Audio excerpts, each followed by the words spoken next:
presented by Dano Seasoning. Yum Yum, get you some. Yum Yum, get you some is right. Get you some Dano Seasoning. Real quick, before we even get into the intro of the show, TJ, I didn't mention this to you. Tonight we just went simple. We went grilled cheeses. I didn't really have anything to kind of like spice up the grilled cheese. I didn't have any like pepperoni to put into it or anything. Really just a plain grilled cheese. So I do have some Dano spicy seasoning and I have some ranch dressing. So I kind of mixed the two together to give me a little spicy ranch. And I was dipping that thing in there. So I'm not mad about it. I'm not mad about that. Right? I'm like, combination. Yeah, it worked out quite well. I can't complain. So I just wanted to mention that it's a little underutilized thing you can do to spice up even a very boring grilled cheese sandwich. But anyway, we are part of the Dogs Media Network. Welcome into the Sunbelt Syndicate, hosted by myself, Dominic, and to my always point the wrong way, but over here. I'm here somewhere. over there, we've got Mr. TJ Corman himself. A very busy man here lately, but he has made the time to come back on and help us out with our bowl rankings show. And we're just going to have some fun with it, man. This is not to be taken too seriously. If we've got guys and girls jumping in the comments, we already have some people. All right, Trevor Everett's checking in, which TJ, Trevor is the one who runs the Two Pointers podcast and had me on his show. He was actually at the App State Auburn game, so pretty cool. Yeah, for him to take that in. And I know he's a busy man. He's watching a lot of college basketball. So appreciate you checking in here, Trevor. Really appreciate that. And Artie Cat. And he's saying hello to everybody, man. How are you, sir? Artie, good dude. Artie even showed up to my solo podcast last night on App State basketball, which I'm sure was a 40-minute struggle fest for me to carry a show all by myself. But we'll try and get better at that. And like I said to the viewers, TJ has an open invitation. He can come on whenever he wants. On that aspect, TJ, before we get into the football stuff, sure. I didn't give you fair warning on this question, but like, what is your thought process on Sunbelt basketball? Don't be afraid to be honest, because I don't think it's very good this year, to be totally honest with you. I mean, you've got a couple, 2-3 pretty good teams at the top, and then everybody else is, middling 500 or much worse, in some cases like Georgia Southern, who's now 0-10 on the season.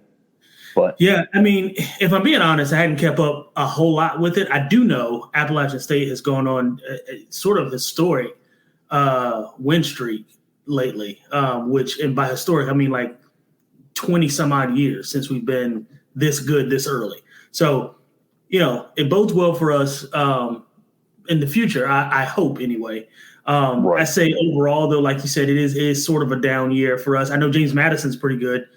They've been doing really well as of late, but what are they not good at? So, I mean, they've got football, basketball. I think is it baseball too? And then they're soccer, right? And that's what it was. I thought it was something else.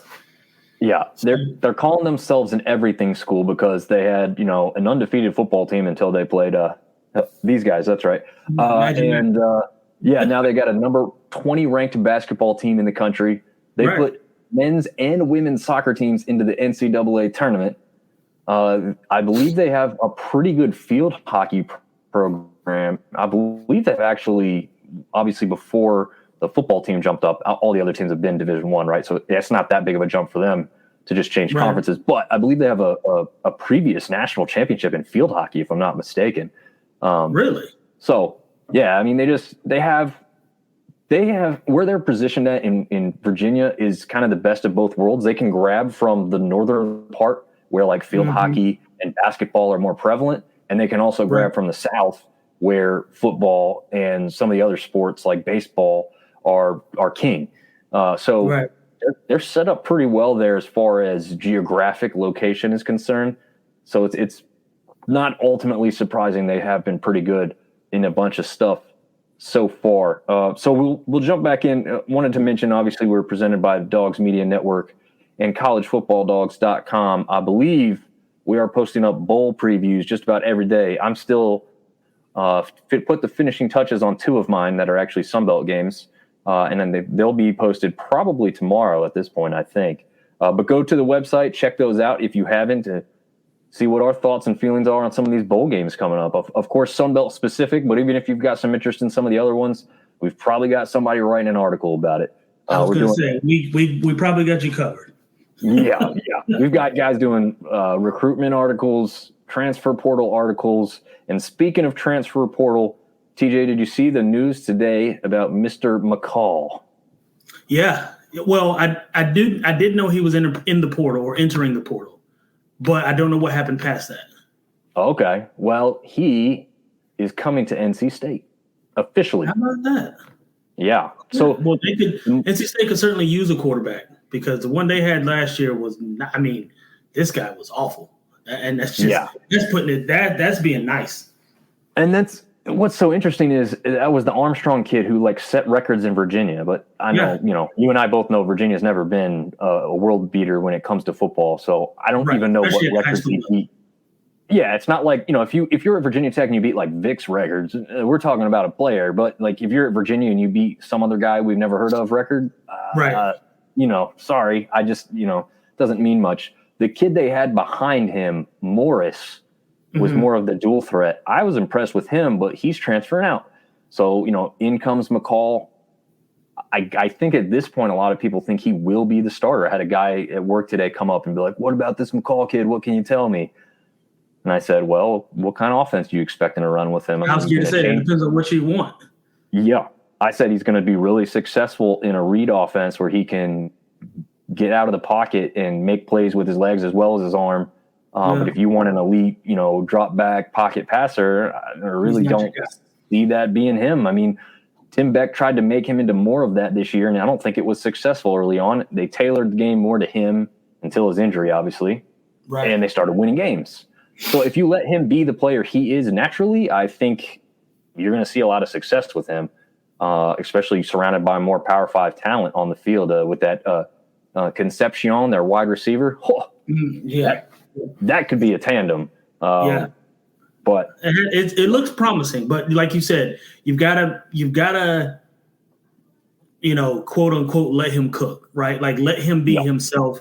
Let him get out of the pocket, use his legs, don't make him a drop back passer, and give him 1 to 2 reads, right? If it's not there, look for a second read. If that's not there, go, run, take off. He's not the kind of quarterback that you want 2 and 3 and 4 seconds sitting in the pocket because he's not that guy. He's gonna turn you over.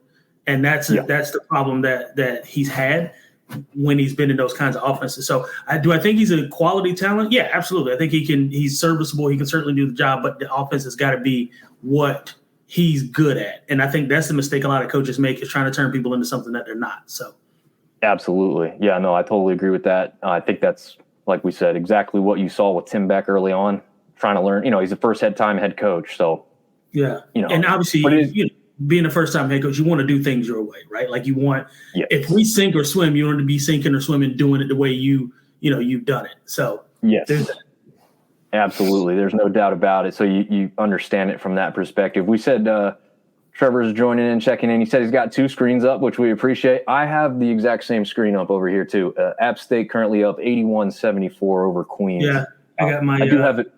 TV on. You got your nice. We're all doing the same thing, Trev. all checking in everything. Troy, the editor at collegefootballdogs.com, he says he's shared and he also gives me a little hard time by asking if I'm behind with my articles. I don't know if I'd say behind. I mean, I've got 2 shows we've been doing consecutive days. I got a real full-time job I'm trying to keep. So he's asking me where his articles are at. Well, they're coming. Artie Cat saying JMU cornhole #1. They probably would be up there. Probably checkers, chess, all of this, everything. Yard darts, whatever you want to throw in there. Yard darts. The game that's outlawed in states, yard darts, are JMU's bringing it back. Right. Oh, man. Yeah, Trevor says Beck was whispering sweet things about Raleigh and McCall's ear. Yeah, it is interesting that they like switch places. I find that kind of hilarious.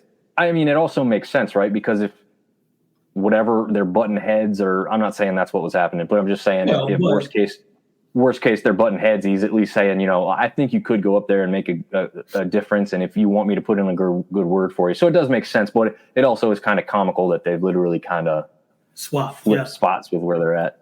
And James Smith says, agree with you guys. And that is from a Coastal fan. Awesome. James, I'm pretty sure you are the first Coastal fan to ever comment within any of our episodes. So thanks for jumping in here. So what's up, James?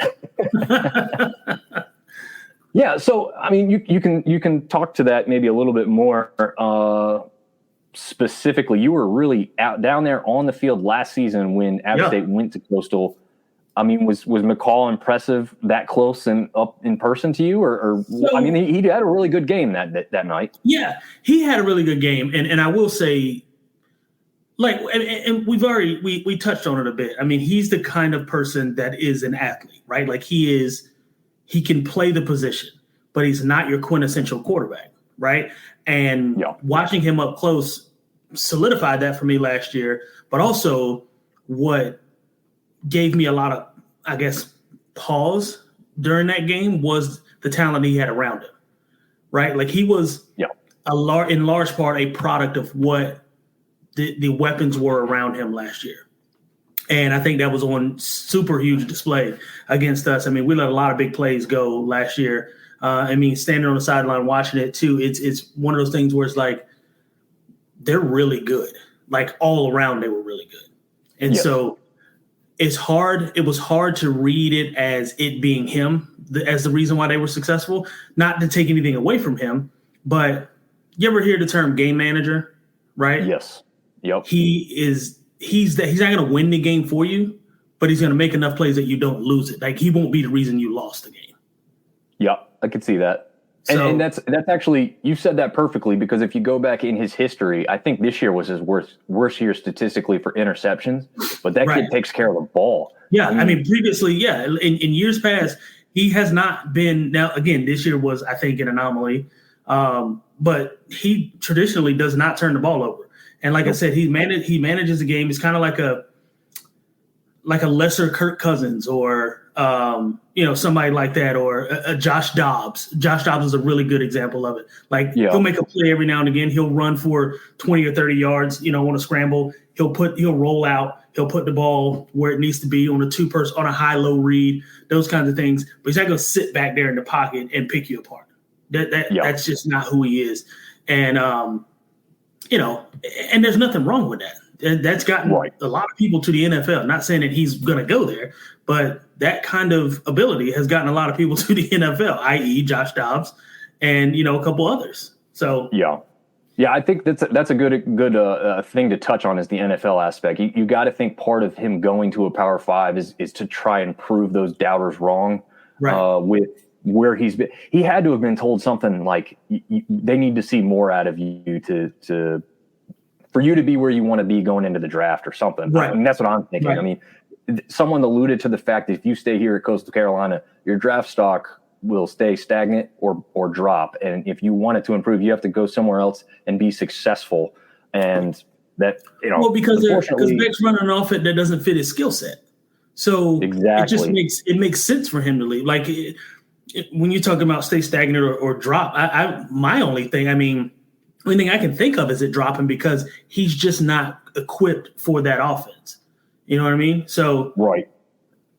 Yeah. James saying he excels at the 15 to 25 yard pass. He also mentions that his daughter went to App State, and so they get to go back and forth when they play each other. That's pretty cool. Nice. That's awesome. House divided. Yeah. Yep. House divided for sure. So definitely a little bit of a fun aspect. Oh, Big Ten backers jumping in here. Dom and TJ on a Wednesday. Count me in. Let's go. Nice. Good to have you guys along, Steve and AJ. We didn't do a clip breakdown today because really there hasn't been any football since the last time we did this. So we'll save all that. Give me a second. My screen just went dark because my charger dropped out and my computer's not charged. Give me 1 second. No problem. I'm going to while you do that, I am going to pull up the overall numbers for what the Sun Belt has lost to the transfer portal. A tongue twister, I guess I didn't know I was about to have. Just to go over some of the numbers as TJ does that, you've got Coastal Carolina already with 22 within the transfer portal. ODU with 17. These numbers are moving all the time, folks, too, by the way. I don't even know how relevant this is, like minute to minute. ODU has 17. Monroe has 15. That one makes a little sense because they're going to have a coaching change there. ODU, I was a little surprised with 17 guys in the portal after the season that they've had. Yeah, that's crazy. To a bowl game, right? Yeah. I mean, I guess you could see some guys, for playing time, right? That's obviously probably one of the biggest aspects to people being in the portal. But, another thing I think you're seeing guys in the portal is that the team's not very good. So, like, a ULM kind of makes sense, where an ODU, to me, having more than Monroe at this point. They were trending up, yeah. Yeah, I just don't know. Georgia State having 14, to me, that one makes perfect sense. They really started hot and really cooled down. There's probably a lot of frustration going on with that program right now. Until you start out hot and you don't play well, sorry not to cut you off, but no, you're good. There's probably guys that are on the bench that are thinking, man, I could do just as good as the guy in front of me. So why would I stay here and be a backup when I know I can play? So yeah, absolutely. Troy's asking us to talk about the Pac-2. That no one cares. So we're moving on from that. He's a big Washington State fan up there, the Cougs. But no, this is a Sun Belt podcast, so we won't be talking about the Pac-2 in this one. Big Ten backers. TJ, is the transfer portal good for football, in your opinion? That actually, I had something just like that down. Not the exact question, but perfect from the Big Ten backers. TJ, let's hear your thoughts on, like, I know we're both fans of the NIL, get these kids paid. What about the transfer portal? I don't think I've ever really heard your thoughts on it either. So let's hear some of that from you. Yes, but with a caveat. So I absolutely think the transfer portal is good for football. Here's what I don't like. I don't like when you're playing for 3 and 4 different teams, right? You should be able to transfer, no questions asked, the first time, right? Like, you're not having a good year at so-and-so university and you want to transfer to another university. That shouldn't be an issue. I don't care about that at all. The second time you apply to transfer, there should be an application process. And you should have to provide parameters as to why you don't want to stay where you are. And there has to be legitimate reason as to why you're transferring. If it's just, I'm not playing or the team's not good, then hell no. No, you stay where you are. You made that bed, you lay in it, right? And I get it, because the frustration that, these kids are having is that, these coaches can leave and go get new money wherever they want and get a coaching job wherever they want. And that's, to an extent, that's true. But there are contractual agreements that these coaches sign that they at least spend 2 to 3 years in these universities before they leave, right? Yep. Generally speaking, anyway, unless just something catastrophic happens. So while I think the transfer portal is absolutely good for football, I think it should not be abused. And I think a lot of people, a lot of times, again, Bo Nix, I think, played for 3 different teams. I think, who else did we talk about last week? The guy quarterback for Rice now. Yep. This is like to say John David Booty, but that's not it. That's a guy who played for USC many years ago. JT Daniel.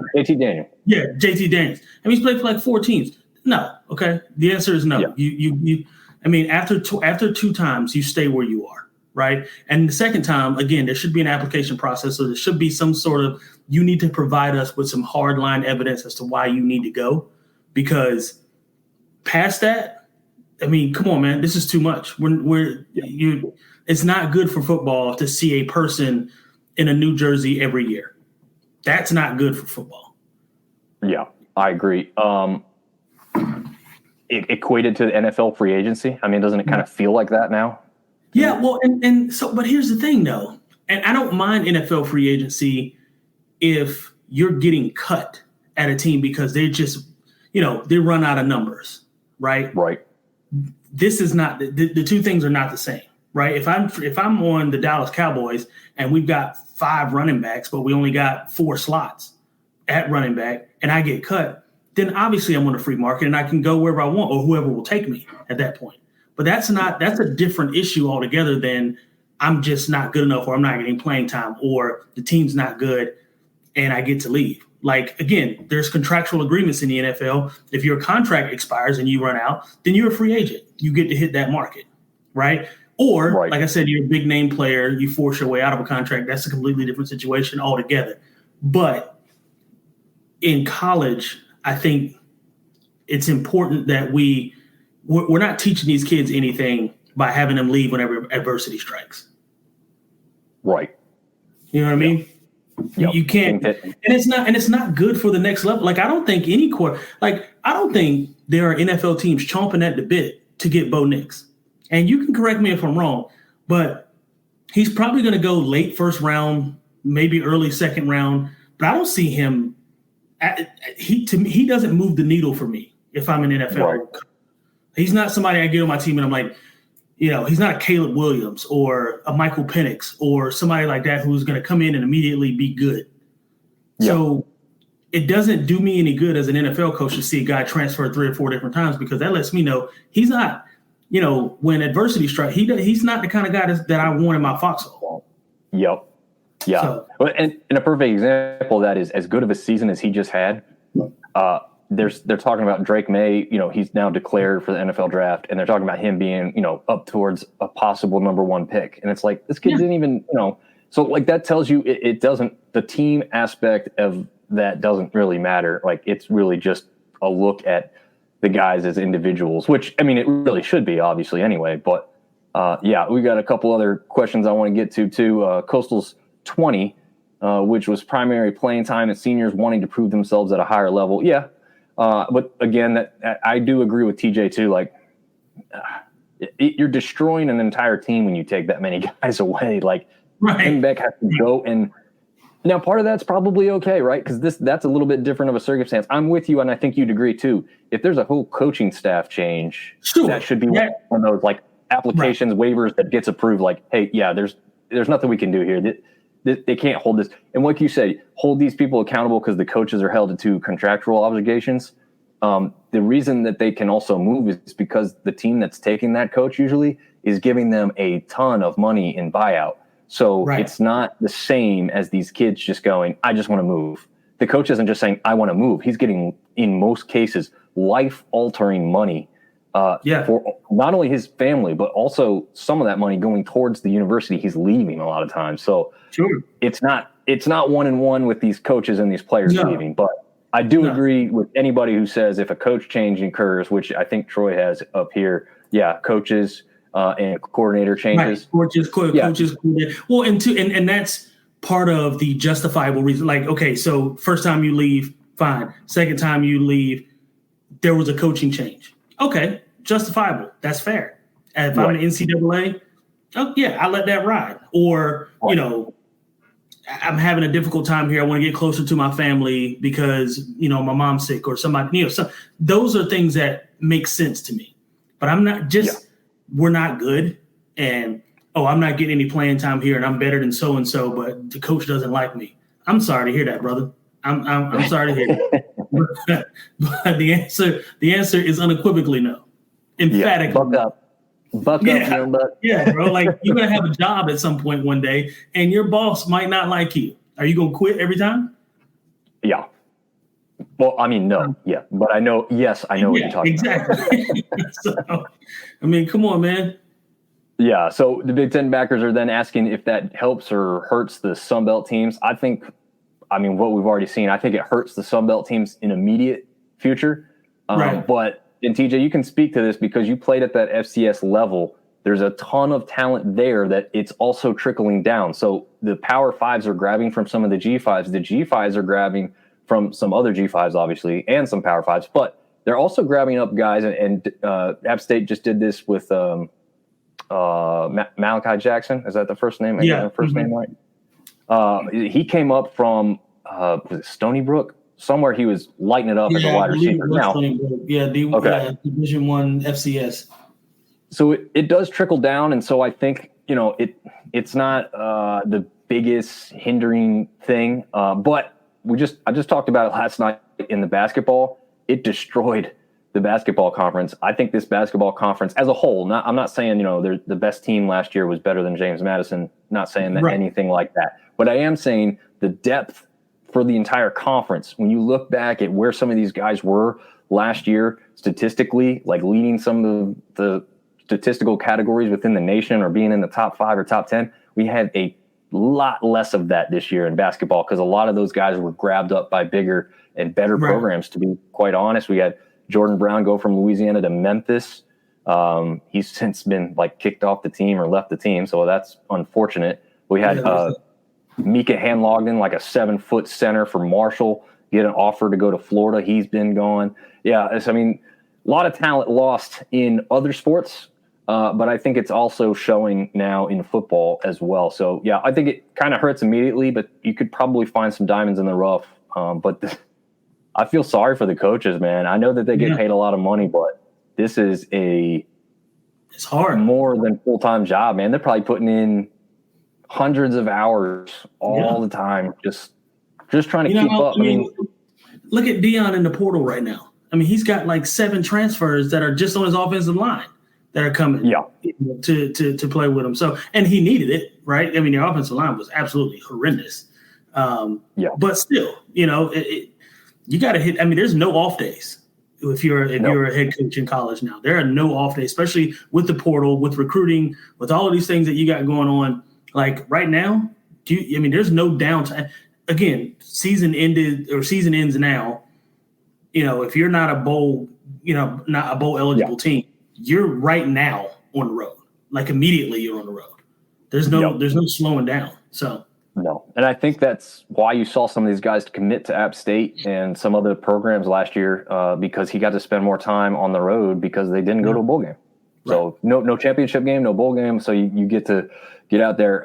Let's keep going with the questions, man. I'm loving some of these questions. We haven't had a episode quite like this just yet, right? I mean, we've been trying to focus on games, and then we get to some questions and game specific. But this is open-ended. This is kind of what we're all about here, just free-flowing it. Artie wants to know about the proposed super conference, if you will, by the NCAA with a $250,000 per player times 53, $6 million to field a football team alone. TJ, do you want to start off with that one? Yeah, I don't like it. So here's the thing. I'm for a lot of things as it relates to college football changing, especially the landscape of how things are.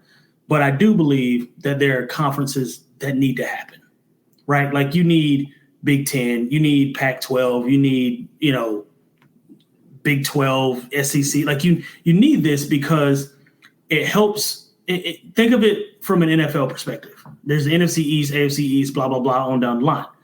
There has to be a top.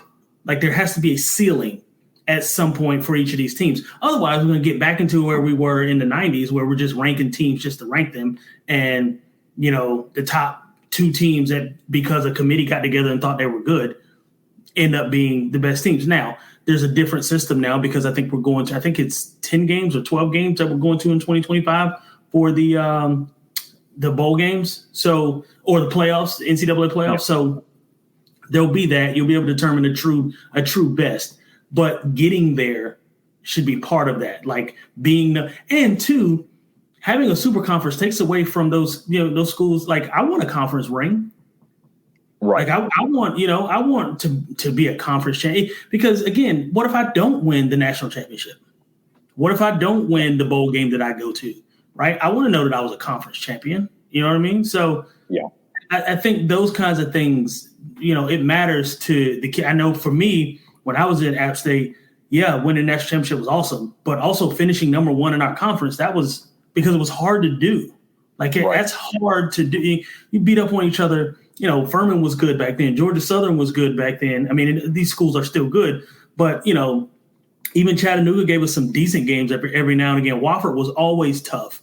Mm-hmm. You've got, these teams were, it was hard. Elon got better as we progressed and went along during my time there. So, it matters finishing first in a conference. So anyway, I say all those words to say, I don't like super conference. I don't like one big giant conference. I don't want a melting pot of football. I think having the opportunity to be number 1 at something, whether it's a national championship or number 1 at your version of whatever the championship that is, I think that matters. And I think psychologically to these kids, it matters. Yeah. No, I agree. I don't want to see it. I will say that I think we unfortunately will see it some point in our time. Like I feel like it's headed that way. Yeah, the almost inevitable like Big Ten and SEC is going to be like the NFC and the AFC, and those teams are going to have all the money. There's Power 5 teams right now that won't be able to compete at that level. They just won't have the money. They won't have the donor base, and they're going to have to drop down. Yeah, I mean, imagine Illinois, right? Like Illinois, there's no way Illinois can compete with if they made a super conference right now and just took North and South, and you've got Ohio State, Michigan, obviously in those conferences. Syracuse. Syracuse is okay. I'm just thinking of quality teams up north. There's not a ton of them, but if you just divided up the country, and then you took this, teams like Illinois wouldn't make it. Teams like Rutgers wouldn't make it. Like these schools are. I mean, you've got Michigan State. Obviously, they'll do well. Iowa will do well. These kinds of teams, but your smaller schools. Indiana would be awful. Would absolutely. Yeah. I mean, they would get pummeled. It wouldn't even be close. No. It'll be interesting because I think it's going to kind of go towards it. I will say this, a lot of FCS teams wanted to make that jump up because I think a lot of people saw the writing on the wall with this. Like the FCS is going to become more closely related to like a Division II because there's going to be a further divide at the Division I level. So it's not just FBS and FCS anymore. It'll be like whatever this new thing's going to be called, then FBS, and then maybe still FCS, or maybe they'll just, if this new thing starts up and it's successful, then these other two just combine to have their own championship. Because let's be honest, there's no way they're going to let you into the club, right? They might play you and pay you some money, but what I'm saying is they're not going to let you. They don't want the G5 in as it is in a playoff. That's just the fact of it. They don't want to see it. So they're definitely not going to let you into the big boys club up the street, So I don't like it because I think it's cool to have a melting pot of teams that have an outside chance, like Cincinnati making the playoff the other year. Sure, they got beat pretty well in their playoff game. But at least they. Right. And like it was, but I bet you a bunch of people tuned in because they wanted to see if they could pull the Cinderella story off. Right. So, I mean, that's what a lot of us live for is like that team that's got the chance to knock off the giant, just like you guys did when you went up there to Michigan and all their fans were saying, what part of West Virginia are you from? Yeah. Well, those big schools don't want that. Because they don't want to run that risk. And that's why it's so hard to get teams like App State to play, now it's not, but back then those teams didn't want to play us because they didn't want to run the risk of us. Like, had we caught NC State on our best day, we'd have beat them by 20. Yeah. We just had some mishaps and some things Kansas, we drove the ball at first drive all the way down to the 2-yard line and fumbled in the end zone. So there's a lot that goes into it for sure. Yeah, definitely. And Artie's making a good point. Not many Sunbelt teams will be able to compete on that level of money involvement. I'll be honest, I don't think any Sunbelt team is jumping up to that level. It would take Elon Musk becoming a big fan of the school and donating tons and tons of money for that to happen. And the reason I say that is because these are all mostly large public institutions. We don't have a single private school in the Sunbelt, so there's nobody who could just start bankrolling like a Liberty. A Liberty could find themselves into that type of conference just simply because they have the money. And nobody in the Sun Belt is going to be at that level. Marsh jumping in as a USM football fan. Troy thinks that inevitable split will force the G5 into a JUCO. I'm not going to that level. Yeah, I was going to say that might be a bit of a stretch. I think he probably meant some sarcasm behind that. I certainly see it. Yeah, he was asking about the Pac-2 because I think he did refer to it as the Pac-12, which, is destroyed now. So yeah, it is like there's almost no teams left. What Sunbelt team? Yeah. So Big Ten backers are asking, what Sunbelt team in the past do you think would push some top Power 5 teams in a 12-team playoff? I think the teams right. Go ahead. I was going to say, this year, I think App State had a pretty good game against James Madison, but I don't see any reason why defensively James Madison couldn't have held themselves in check. We both did agree that their offense isn't quite as powerful as some kind of made it out to be. But I don't think offensively against App State, they just didn't have a great game. And obviously part of that was due to the fact of App State's defense stepping up in that one. But maybe you won't agree with me, but I think if I'm being honest, you play that game a bunch more times. I think it's much more of like an even split. If you play 10 times, it's like 5-5 or 6-4. I agree. You win by a nose of the football in overtime. I mean, no one won convincingly, or App State didn't win too convincingly to make me think JMU wasn't a great team. And they obviously rebounded with winning their last 2 games of the season. So I think right away, right off the top of the head this year, I would have put JMU against, I don't think they're going to be beating Georgia necessarily. Sure. But I think they could hang right with Florida State, who obviously we know now is not in the playoff, but a lot of people thought they were kind of a shoo-in before, the championship game, had they had their starting quarterback. I'll let you grab a team or two that you think from the past, and I'll think of some others too while we think about this one. I don't know if you have an App State team right off the top of your head you're thinking of. Yeah, if I'm, it's hard to say. I think the very first year App State beat Carolina. This was, I think, back in when we played them in. I think we played them in Charlotte. No, we played them in Chapel Hill. The very first year we played Carolina, that team would certainly push some P5 teams. That was the one with Darrington Evans. Yeah, Darrington Evans. That was with Chase. What was his name? Was it Chase Bryce was the quarterback then, or was it the year before Chase Bryce? No, that was Thomas Hennigan. Thomas. Yep. Zach Thomas, and they had Thomas Hennigan, Darrington Evans. Yeah, that team certainly would have. You're talking about. I think we had 4 guys on that team go pro and are actually still playing right now.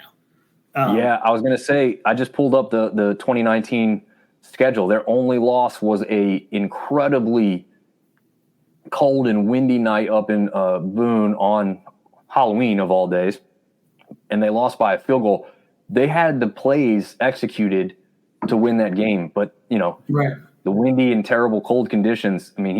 Zach was hitting a couple guys in the hands, and they weren't holding on to the ball. Yeah, I watched it on TV. The ball was doing this. Yeah, it was a nasty night. I think if you have a little bit better weather, you have a different outcome in that game. And you're talking about a team who's possibly going. They would have.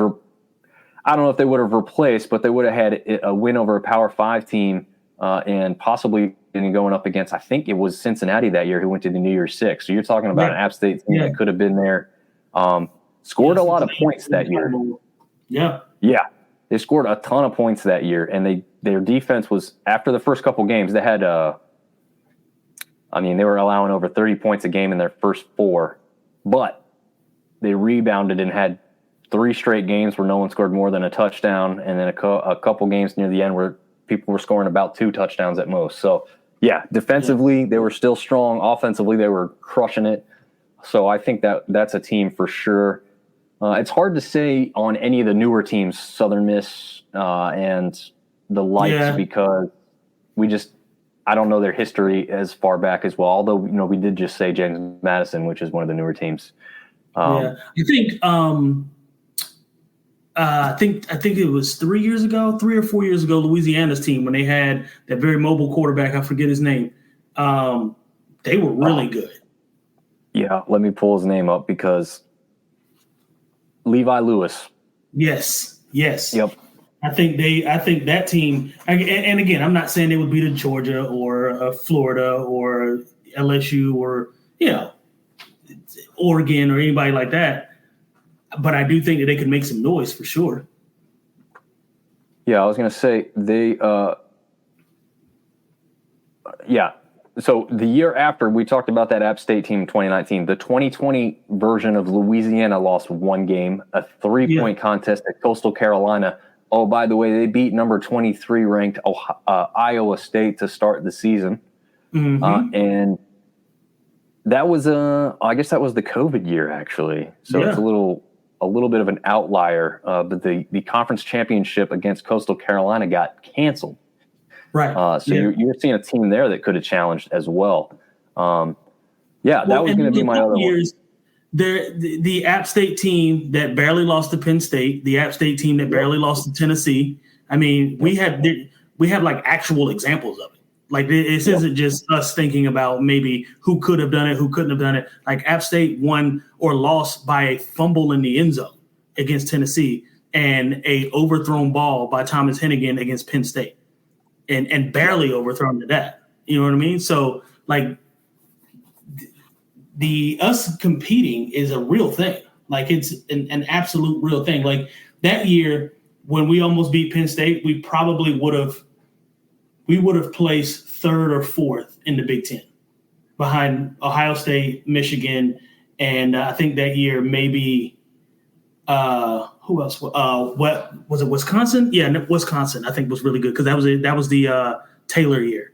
That was the Taylor year. So those are the three teams I think would have beaten us. Because if you give us another crack at Penn State that year, we beat them. Yeah. I think that's a very real possibility. They were not scary at any point. No. The bad part was they had Johnson going up against Duck. Like 6'5" versus 5'4" or whatever. I mean, Duck is still from what highlight. I mean, he's playing arena football. If I remember seeing last, he's still an incredible athlete. But I mean, that's just. I don't know what you do to defend somebody like that. Like he was still making pretty good. He wasn't letting him have a ton of yardage, right? But there was just some stuff that he wasn't going to be able to stop, literally because of his size. He almost got a pick six in the what was it in the preseason a couple years back. He's playing for the Bears. Yep. I think it was against the Lions, or I can't remember who it was against. It was a preseason game. He almost got a pick six. He got walked down. That wasn't very, but but I mean, he's obviously a good athlete. Yeah. And I want to make mention of one more. So I think this year's version of Troy would stand a damn good chance too. Yeah, I think this year's version of Troy and JMU. Yeah, that's true. There are only two losses to a ranked Kansas State team at the time, and then James Madison was not ranked at the time they lost to them, but. That was their only other loss, was a really good quality James Madison team who ended the year ranked. So, yeah, I mean, we'll see what they do against Duke. Not that Duke is the greatest measuring stick, but if they go in there and they just decimate Duke, then, I mean. Yeah, I think they will. I think they could too. Only question, Mark, I have now is obviously with a new coach, not being named yet, but an interim coach who's going to be controlling that. Sometimes that could be, a little bit of a difference maker, I guess. So we can see we got anything else. Oh, are you saying it's supposedly open the big super conferences to any school that can pay the money? Yeah. I mean, that's literally what they care about, right? They don't really actually care if your team's historically been good and they want to invite you in. There's no feel good stories in this. It's all about the money. It'll take tens of millions of dollars. With all the conditions for money loss sports, Troy's saying they're farming players out, the bigs and the littles. Yeah, that's absolutely what it is. It's just a further divide than what it has been. Talent rising to the top, so to speak. Yep. Artie's got one for us too. Former Sunbelt member, the 2006 FIU Panthers. The brawl they had with Miami Hurricanes proved they could hang with anybody. Oh, man. Yeah. That was a while ago, but I do vaguely remember. Yeah, that was my sophomore year. Yeah? Yeah, I remember that. Yeah. I don't specifically remember it, but now that he's mentioning it, I have some idea that it happened. The Big Ten backers are excited about the G5 playoffs. Need some major upsets in my life. Yeah, I am excited to see someone pull it off. I hope it's a team that I actually kind of care for, though. Like Liberty this year. I if they get decimated, it won't hurt my feelings one bit. I'm not a Liberty fan in the least. What's your favorite Sunbelt team of all time. Well, I mean, it's going to be an App State team for both of us. Appalachian State. What are we talking about? Next. Specifically though, TJ, are you going to be kind of the homer pick and pick a team you are on? Because those teams, I think, were just good enough to are we talking about Sun Belt Conference teams now, or like are we talking about teams that had it passed before? So, because if we're talking teams that had it passed before, then obviously I'm going with the 07 App State, Mountaineers. I see what you're saying. Yes, that's a good clarification. Right. So yeah, if we're talking traditional Sun Belt, I got to go with Marshall, to be quite honest. Yeah, with history. I think so. I mean, that Byron Leftwich team. That was incredible. That was absolutely incredible. He played with basically 1 foot the second half. Yeah, fourth quarter. Yeah, which you saw that up close too, because Richie did that same thing in the first championship run as well. I mean, okay, it's not the exact same, but it was pretty similar. And in fact, when they were broadcasting that game, they kept referring back to that. And I think they even quite literally brought up clips of Leftwich and when the linemen were carrying him down the field. So, that's a great choice, actually, a really good one. But, if you're going with this current iteration of the Sun Belt, my favorite team would be – I mean, it's probably one of those ones we really just talked about with App State, one of those 2018, 29. I'm trying to figure out the year just to give us a different answer. The one where they beat North Carolina and South Carolina. Oh, yeah, that was when was that, 17? No. Was it that far ago? Oh, man, what year was that? Was it 17? Yeah. Was it that long ago? Jesus. No, it was not. It was not. No. It wasn't 2020. That was the COVID year, I think. Yeah, it was, because that was the North Texas Bowl game. Oh, 2019. Okay, so it was the team we already talked about. That was the one. That was the team that dropped the game to Georgia Southern. Yeah. I would say that one might be. I mean, he's saying favorite. He's not saying best. So a favorite, that's what I'm going with, is the team that beat 2 Power 5 programs at their facilities. That was awesome. I was there for both of them. Unbelievable experiences. So for that reason, that's going to be my favorite. So. Yeah. I mean, you beat an ACC team and an SEC team in the same year. I mean, I don't know how much better it gets than that. Yeah. And the UNC one, there was tons of App State fans. TJ, you and I were both there. Yeah, that one. Yeah, and then the South Carolina game was a night game. That place was also jamming with App State fans. I mean, literally, we were told by multiple people that the App State fans came in bigger numbers and were louder than any SEC team that has come to Williams-Brice or whatever their stadium's called. So that was pretty cool to hear. Yeah, no, it was. I've been in that stadium before. It's a nice stadium. It's loud. It's a really. I mean, they just don't play quality football consistently. I mean, they've had one-offs every now and again. That's true. Jadeveon Clowney year, and then I think they had was it Colt McCoy year? Was it not Colt McCoy? He played at Texas. What's the quarterback? God, it was years ago. I can't remember. He obviously wasn't very good in the league. But I mean, they're spotty, right? I mean, they are.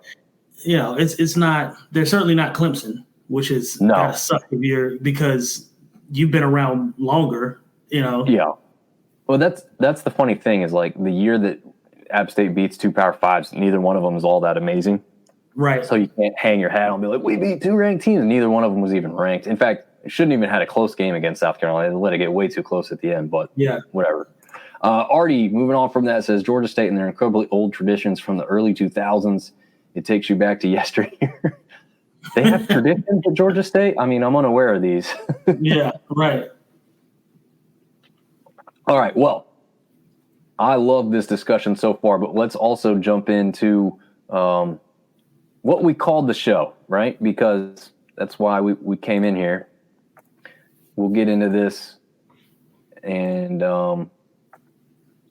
I mailed in the graphics a little bit, so we're using the same ones we did for the other day, just because it was simple, right? We're doing is ranking. We're not breaking down this stuff too much. So this is my first game. It was our 12 games of Christmas. This was the number 6 in order of appearance.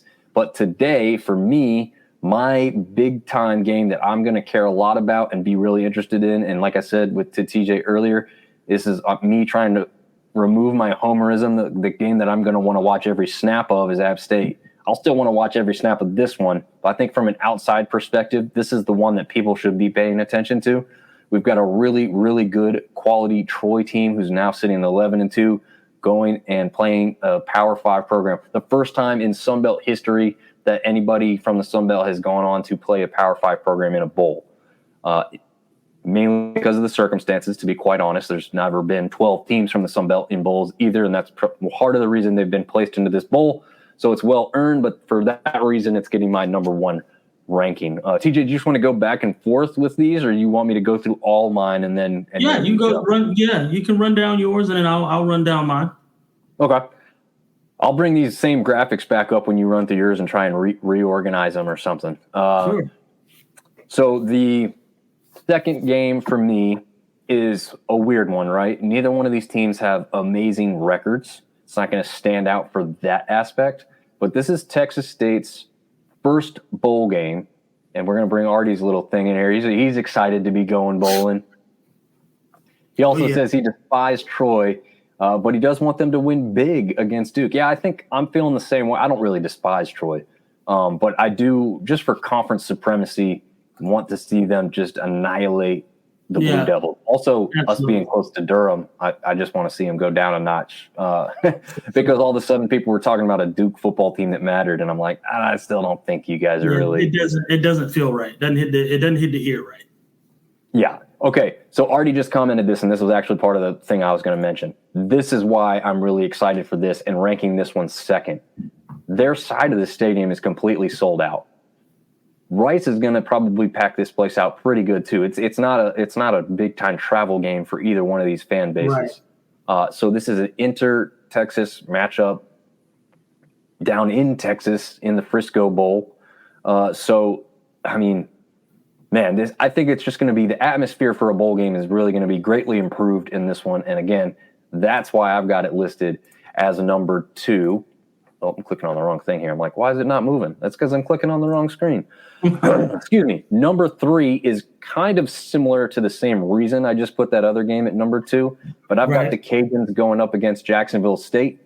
I think this one's in the Superdome, and to me, the Superdome is kind of the home of former Sun Belt Championship games. Former host of the Sun Belt champion for their bowl game. And so it's just a big-time party atmosphere. It's going to be a really nice stadium down there in New Orleans. And because of that, the Cajuns are going to probably pack that place out pretty good. It's going to be impossible to sell that arena out. But I think Jacksonville State, not being too far, they're located in Alabama, is going to bring a pretty good contingent too, because much like James Madison, they weren't supposed to be here in the first place. Right. So I think you've got a really excited fan base. Excuse me.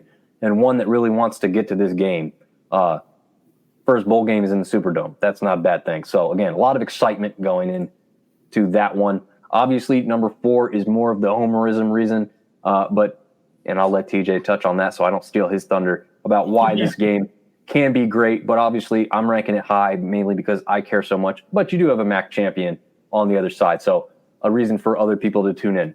This one I'm ranking, again, not the greatest of teams, but this one's just an interesting matchup to me. You've got a 7-5 Western Kentucky team with, their air raid type offense against literally the leading tackler in all of NCAA football this season, and Jason Henderson. It's also down the road from us. It's about 2-hour drive from Charlotte. So definitely going to be tuning into this one to see if ODU can pull off what I think many would consider an upset. And Artie, I want to get back to his own big disrespect to Louisiana on the spread. Cajun Stadium under renovation. Yeah, they're quite literally destroying that one whole side of Cajun Field. But the graphics look great. for what that place is going to turn into. So, and he says for App State to be careful because Miami is solid. Yes, defensively, very, very solid. Offensively, got some question marks, but we'll see how that goes. Speaking of offensively, why is JMU one of the better teams in the Sun Belt and down here at, I guess I have them ranked 6th overall? Again, these numbers that are to the bottom are not their ranking. That's the 12 games of Christmas thing. Right. If you're wondering why they're not matching up. But they are at 6 for me because I don't believe it's going to be too much of a game. I expect James Madison to win quite handily in the Lockheed Martin Armed Forces Bowl. I think it's not lower. This one could be really close to the back as far as what I think is going to happen on the field. But Armed Forces, it is cool that our Air Force is playing in Armed Forces Bowl. James Madison, I want to see what they're capable of now. They've got a new coach. Obviously, he's not going to be coaching this game specifically, but yeah, I want to see what happens, even though I do have a feeling it's going to be a rather boring game overall. 6-6 teams is my next bowl game, the Camellia Bowl. I want to see what Jalen Rayner is capable of. I don't think this one's dangerously close, even though NIU's got the same record. I don't know. I just think the Sun Belt's more powerful, and I think you've got a guy in Rayner that's going to be very dangerous out there on the field for that one. Already saying Brat the Hill Stumpers. So, yeah, I agree. I hope they can do it. Oh, someone's coming in as an Air Force fan, I guess, or maybe a JMU hater. We'll figure that out. As we go. Maybe I don't know how you say that name there. It's just a Facebook tag, but Mr. Brown there. Zakoy Brown. Zakoy, okay. Is that how you say it? I would think so. I don't know. Okay. Because normally it's like a Mick Coy, so I would think Zakoy would be, and that the sound that X makes a Z sound, which is odd to me. I've never understood. True. That. Let me go get my 5-year-old. He's doing these sounds in school right now, and I'll. Right. Yeah, Brody can tell me everything about anything except when I tell him to go brush his teeth. Oh yeah. Yeah. Then he's all of a sudden hungry. Oh yeah. Okay. So he says, yeah, it's McCoy. He's an OSU fan. Oh, okay. Well, thanks for jumping into the Sun Belt podcast. Appreciate you, brother. Yeah. Well, let's have a little fun because I think. Even if people aren't Sun Belt fans, this is the fun part of the year, right? Everyone's going to got like a bowl pick 'em. Everyone's going to get into just watching these games while they're, either sitting at their desk at work or like TJ is lucky enough to do sometimes work from home and watch this stuff, Yeah, I watched the Division II first round of the play, or I guess semifinal, right? Semifinal round of the playoffs. Yeah, so I was watching it while I was working today. So there's that. There you go. Yeah, that's nice. So Artie Cat says that the previous matchup, I think, can I go back here? There you go. K9 versus K9. Yep. Mm-hmm. Very true. All right. So the next game, again, 2-6-6 teams. This one is low on my radar because I think this is kind of like that James Madison versus Air Force game. I think the Jags should win this one rather easily. They had some weird games, but from everything that I've looked up and read and seen from Eastern Michigan just doesn't scare me in the least. I think Jags should take care of business rather easily in this one. Coastal Carolina, 7-5, going up against San Jose State at 7-5. This one is just, it's out there in Hawaii. I don't really know much about San Jose State being a Mountain West team. I know they got that quarterback right there pictured, Cordero. It's interesting. We just talked about how many guys Coastal's lost, right? So the excitement for this game has dropped for me because of that factor. Because otherwise, if you had McCall going against this Cordero kid, I'd be a lot more. This would be closer to the top for me because of the two quarterbacks going at it. But again, that's not going to be the case. So we'll have to see what happens in that one. Georgia Southern and Ohio. I ranked this one low. Which one number am I at? I'm at number 10 here, 10 of 12 games. So I'm ranking this one low mainly because I think it could be a loss for the conference. Quite honestly, I think Ohio's probably right where they should be with that record. I mean, I think they're a pretty good team. And Georgia Southern, as we talked about previously, has lost like their last 5 games coming into this. Yeah, they won't be excited going into it. I got them ranked 9th. So okay. So we're kind of right there. Yeah. Now this is the first game of the weekend, whether it's Sunbelt or otherwise. This is an 11 a.m. Eastern kick. Another reason I'm not super pumped about it. Breakfast beer, son. Get your breakfast beer. Oh, yeah. No. Hey, actually, by tomorrow morning, they'll check in on the wisdom teeth and the sinus puncture, and they'll tell me if I'm eligible to drink carbonated beverages again. So nice. Good luck. I have my fingers crossed for you. Yeah, me too. Because I'm fiending for a soda, and obviously this weekend, like you said, maybe a beer or two. So yeah. This one, again, just like the Coastal situation, Marshall has lost some stuff, lost some players here that could have been playing in this game, and yet again, I don't really see them coming out on top in this one with what UTSA's got. Actually, this is the Frisco Bowl. I incorrectly said that other game. Artie can correct me about where that one's being played at, unless you know, TJ, off the top of your head, where that Texas State Rice game is at. I thought that one was Frisco off the top of my head, but it might be. So Artie's going to chime in. I know he's going to. But until then, this one is actually the Scooters Coffee Frisco Bowl. Again, just don't have a lot of great feeling on that. Same exact reason why this one is dead last to me. Georgia State really just tanked towards the end of the season. Not impressive at all. Utah State, not overly impressive either. I mean, they're coming in with the same record. Okay, Texas State and Rice playing at SMU Stadium in Dallas. Gotcha. That might be a reason that thing sold out too. I mean, who doesn't go to Dallas for a football game? I would. Right. I don't care if it's SMU Stadium or Cowboy Stadium. I'd be trying to get there for a game. Absolutely. Bowl game down there.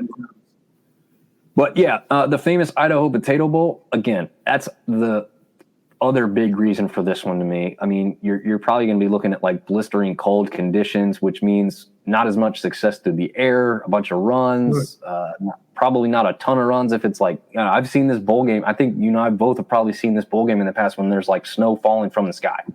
Yeah, absolutely. Sometimes that's cool and that's fun, but that's usually when there's like some really good teams involved. And to be honest, these two teams are kind of middling teams, so I don't think anyone's going to be electrifying the other on the field. Hopefully I'm wrong. I'd love to see Granger run all over, but Carroll's already been transferred out. Not sure if he's going to go in that one.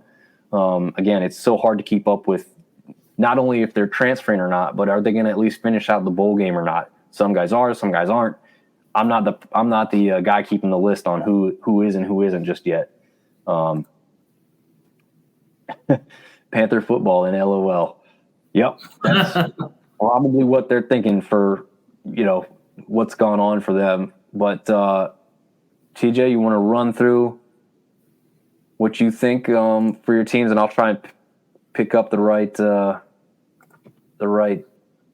graphics here as you go for yours. Yeah, I got Miami and App first, for obviously a couple different reasons. Number one, for me, obviously I'm an App State fan, so I'm going to tune in. But I also said number one, App State, because I think to the casual football fan, and I'm not speaking to people who follow football, but to the casual football fan, people know who Appalachian State is. Just a general run-of-the-mill, somebody in, East Tennessee somewhere has heard of Appalachian State. Oh, that's that team that did that thing one time, right? Like they you know what I mean? Like they've heard of it. So I think that will generate some buzz. And then from an X's and O's standpoint, Miami's really good on defense, really good. And we're really good on offense. I think it's going to be a clash of strength on strength. So I've got this, ranked number one. Number two, I've got Duke and Troy, or Troy and Duke. I think it's going to be super exciting. I don't know that I've, outside of Appalachian State, ever seen another Sun Belt Conference play an ACC team. So I think that'll be fun. It also, like you said earlier, will be fun to see Duke get beat. I think Troy's going to beat them pretty handily. I think the I think the spread, let me look at it, is like 8 points in favor of Troy. Troy -8. So, they're thinking what we're thinking. I said by 10. Yeah, I said by 10, but I think Troy's just better all the way around. Third, before you go ahead. I want to jump in because if McCoy's jumping in for the first time, he may not know. He says he loves the fact you guys upset Michigan. McCoy, in case you are unaware, TJ was on the team, on the field, completing, helping to complete passes as a wide receiver in that game. So you are talking to a guy who literally has been there and done that. So I'm sure TJ loves to hear that every time it comes around. So I just wanted to let you know and jump in before we got too far down. He says that's why he loves App State. Yeah, if you're an OSU fan, I'm sure you do love App State. Yeah, I mean, there's Michigan State. At my old job, my boss was from Michigan State. I was one of his favorite people because of that. So, so there's that. But yeah, I had Duke and Troy next. Like I said, I mean, I want Duke or Troy to just trounce Duke. I don't hate Duke.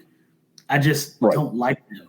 Like I just third, I had Rice and TSU for the exact same reasons that you had, and I wrote it down.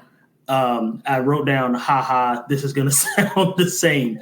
But no, it's for the exact same reasons, because I think this is going, and it's not because either one of these teams are just great teams. I think just the atmosphere, like it's going, if it's not big anywhere else, it's going to be big in Texas. And people are going to absolutely fill that stadium up, or at least as much as they can, to be a part of that. I mean, Rice is up and coming. Texas State has had, by all accounts, a fairly decent year, right? I mean, they've had a pretty good year. So I know they're going to travel well. So I've got them. I've got them ranked. I think that was third. Fourth, I had. What did I have? UTSA and Marshall. And I had UTSA and Marshall because I think two things are going to happen, or one of two things are going to happen. Either Marshall's going to completely have given up, which I hope doesn't happen, or they're going to take it personal against this quarterback because no one's picking them to win. I think right now it's UTSA by 13 is the bold prediction. And I think that they're going to take that personal. I would. Like, you're not going to beat me by 2 touchdowns in a bowl game, bro. Like, that's just not that's not going to happen. So my hope, and I'm going heart, not head here, I don't think they're going to win, but I certainly don't think they're going to get beat by 2 touchdowns. So I had them next. South Alabama and Eastern Michigan, I had to follow that. It's just like these next 3 are kind of middle of the pack teams, right? I've got South Alabama, Eastern Illinois. I've got then Georgia State and Utah, Western Kentucky and ODU after that. So it's like a bunch of like middle of the pack type teams. So, and then also to headline that, Arkansas State and Northern Illinois. So 6-6, 7-5, 6-6, 6-6, kind of all packed in there in the middle together. I don't blame you at all for that. I agree. Yeah, I just don't. I mean, people are going to watch them, right? But nobody's going to rush home to their TV set for it. No. Right? Like if I miss the first quarter, I'm not going to be mad about it. I'm going to watch it because you and I mean, that's just who we are. We're going to watch football. Right. But if I miss the first quarter, I'm not going to rewind the game. Like I'm not going to be mad that happened. Well, I mean, I'll rewind it if it's like 28-0. I'll be like, what happened? Right. Yeah. Well, I get what you're saying. yeah. I need to know.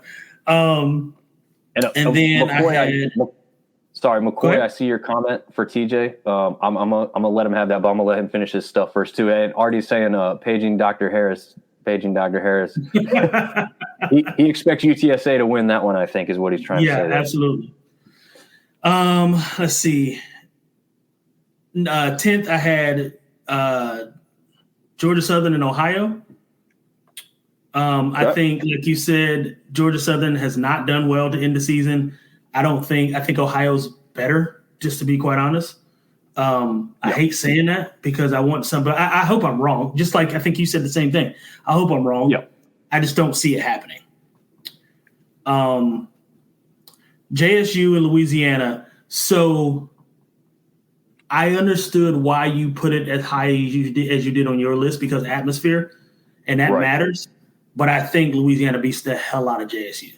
I don't think it's. Oh, I love it. I would love that. Yeah, I don't think it's like what. Let me see. Let me check the spread. I don't think this is going to be close. The spread on that one right now is at wow. Okay, it must have moved because I'm seeing Jacksonville State actually favored by 3 right now. Really? Which I do not did when we did our show last week. It was not that case, right? No, they were favored by 6. LSU. Louisiana was favored by 6, and now they got and then they got the over under at 59.5 points. Sheesh. Maybe they know something we don't know. But I don't think this is going to be particularly close. I think Louisiana is going to beat them like a drum. I think they'll beat them by at least 10. Yeah, I would love to see that because everybody wants to come for that next G5 spot, and now that Liberty has been put in there. Jacksonville State's a Conference USA team. They're not an American team, but still, Conference USA wants to sit up there and be like, "We're still better than the Sun." I just don't think it's even close. But no, of course not. If the Sun Belt drops this game, there's going to be the people that say, it ain't that far apart or whatever. And it's absolutely that far apart. It's absolutely that far. You could take your best team against our middle of the pack team, and it wouldn't be close. Yeah, I think that would be the case with what Liberty's put on the field this year. Like they don't scare me. I watched their championship game. I was not overly impressed. Right. Sorry. It's okay to cheer against Georgia Southern. Deeper than hate, baby. Yeah. But while we got you stopped here, we'll just go ahead and put McCoy's comment up here. Then he says what? So he obviously did not know that you were a part of that. Well, I mean, I guess is the schedule behind you? Is that what it is? Is it a schedule from one season? Yeah. That's the 05. That was my freshman year. That was the first national championship.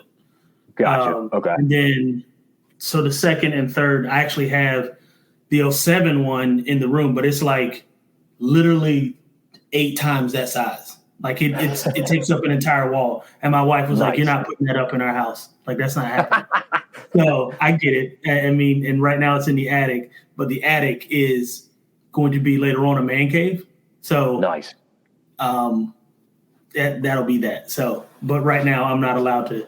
It's like a 10 by 10. It's obnoxiously big of the 07 of the 07 team. It's super obnoxious. Well, we got to help you with the man cave before next season, so you can have that as your whole background. I know, right? But yeah, McCoy's pretty much asking if you'd sign a game ball because he loves the fact that you are a Wolverine, a heartbreaker, which national hero. Certainly true. Certainly true. Yeah, I'll absolutely send it, man. We'll share social media after this and where you can find me. Hit me up, bro. I'll give you my Addy and I'll sign it and send it back for sure. No problem at all doing that. We love our fans here. I won't be signing any footballs because there's no reason for that. But we love all 23 of you guys. We love you. Artie says your banner sounds like a stadium banner. Yeah. Yeah, it's actually Artie. It kind of. I mean, I took it from the Appalachian State Stadium when they were doing renovations. I took it from one of the porters that was on the sideline. Coach gave it to me, and I know. So he didn't give it to me. I grabbed it, and I was like, "You guys aren't going to need this anymore. Like, you might as well just let me have it." And it's got all the sponsors on it or whatever. And so I just folded it up and put it in my backpack, and they've never seen it since. So, that's awesome. So I was going to ask you about that. McCoy says that we rock with that. I can sign it too. I'll save the ball for the guys that actually did it. But I was there that day. I was watching TJ perform on the field, so that was pretty cool. But I was going to ask you if it was like they gave signs to each of you that were that big. So now we know the backstory about it. I took it. I took it. Well, but here's the thing. Like, I made Coach. I made him aware that I didn't steal it. I was like, "Hey, I'm taking this." They were okay, so there's Artie's comment, making it look like you put under your shirt. Yeah, right. Oh man, yeah, that's the cool part about playing for a team, I guess, right? I mean, those are the kind of perks you can sometimes pull off. So, very cool to hear that you actually have that thing, though. That's awesome. Yeah, absolutely. So sorry, we interrupted your rankings. So I think I had one more. I only had one more left anyway, and that was JMU and Air Force. I had that ranked last because I think this is going to be just a slaughter fest. This isn't going to be particularly close at all, in my opinion. I mean, let's see the line.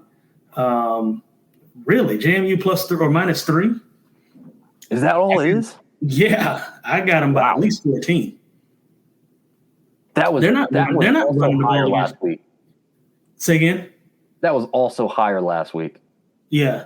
I think a lot of these have changed, and they're going to continue to change as we get closer. Like these things happen, especially with people entering and leaving the portal. That kind of like all that stuff weighs in too. But I just think I don't think this is going to be close. So I think too, this has a lot to do with the line moving. Has a lot to do with coach leaving, and then I think they got 1 or 2 players in the transfer portal right now because of their coach leaving. So I think that it's kind of why. But even still, JMU's defensive line, they got 2 guys on there that belong in the NFL. They're not running the ball against them the way that they plan to do. So I don't think it's going to be particularly close. Yeah, and Artie agrees with you. Says what? That's insane. So. JMU wins easily is what he's saying, and I agree with both Artie and TJ here. I think that they win rather easily as well. Yeah. What I have learned recently, because I'm not, in this state we can't bet legally, at least not yet. That's coming in January or February, TJ. I don't know if you're aware of that. Yeah, it's right around the corner. Yeah, so it's not too far away, but as of yet we can't really bet. So I haven't, take the deep dive into figuring out how to do this and understand all the things about it. I mean, I know the basics of who's favored and who's not when I look at it and all that kind of stuff. But what I've learned recently is that some of these lines move because of how much money's coming in on a certain team. Sure. It doesn't mean that they all of a sudden think the game's going to be closer. They're moving the line because they want the money to even out, and they don't want to be caught with the pants down, essentially. So as much as it is, like you said too, there also is the aspects of a coaching change, transfer portal guys, but it's also where the money's at. And so if they can get more people to put more money on it because they make this game seem like it's going to be closer, even though they know what we think we know, which is that JMU is going to win comfortably, but they're only giving them 3. I don't know. It seems like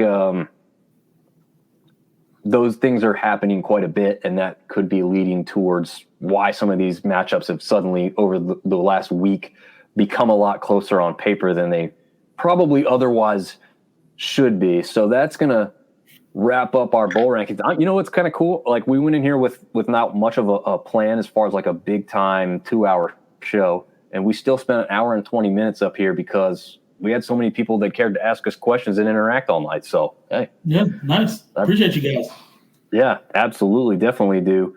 And McCoy, definitely reach out. We've got all the socials you can think of, or you can just look up Mr. TJ Corman yourself and send him a message.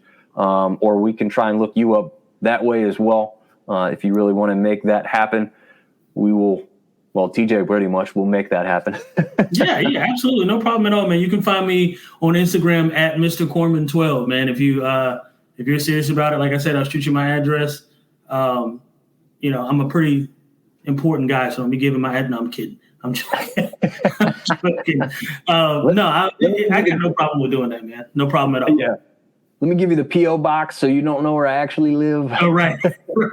Give you my neighbor's address.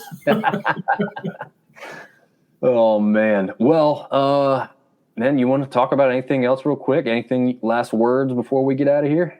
No, but I did make some bomb-ass mac and cheese yesterday. I saw that. Yes. It was that looked delicious. Yeah, I did. I didn't do the roux, but I did the heavy cream, butter, that whole deal, spring mixing. So obviously, I'm sure you know this. Turn your heat off, put your cheeses in, let your sauce melt, season it up how you want it, then dump your noodles in, layer it, cheese. Oh my God. Ooh. Yeah. My son told me, and he tells my parents, he won't eat mac and like the Kraft cups, the mac and cheese. He won't eat that anymore. He won't do it. You've spoiled him, huh? And he's 6.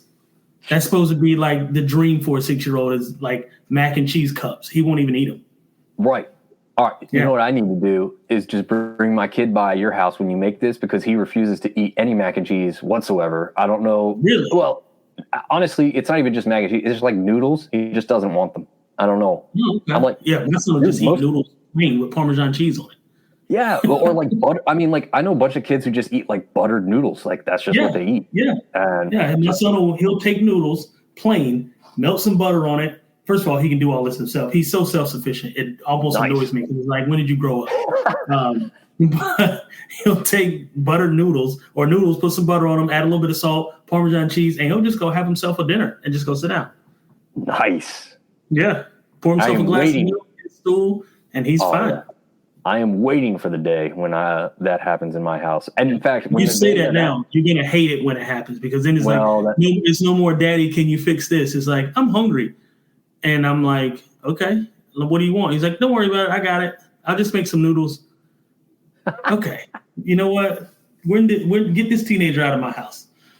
Yeah. Here's your dishes, Dad. I got done with my food. Now, he won't do that. He won't wash dishes.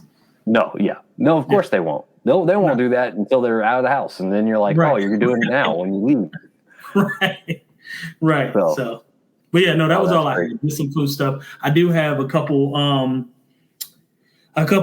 people that reached out to me to do some catering, some Christmas. Nice. Some Christmas catering for, I think it's the 23rd and the 24th. I've got a couple families that have put in some orders.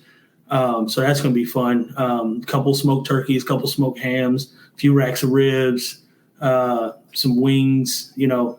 So yeah, so some people are, like I said, I mean, and you guys can find me on, Instagram as well at Thick Thighs and Large Fries. Check out my spread. What I do, it's not just smoked meats. Make a lot of everything, smoked dishes, but there's also lots of pastas on there, lots of vegetables. We do salads. We do, I make my own guacamole, my own pico, lots of things that's going on there. So, and if you're out of town and you want a smoked rack of ribs, I do vacuum seal as well. So there's that. Nice. Yeah. The mac and cheese, man.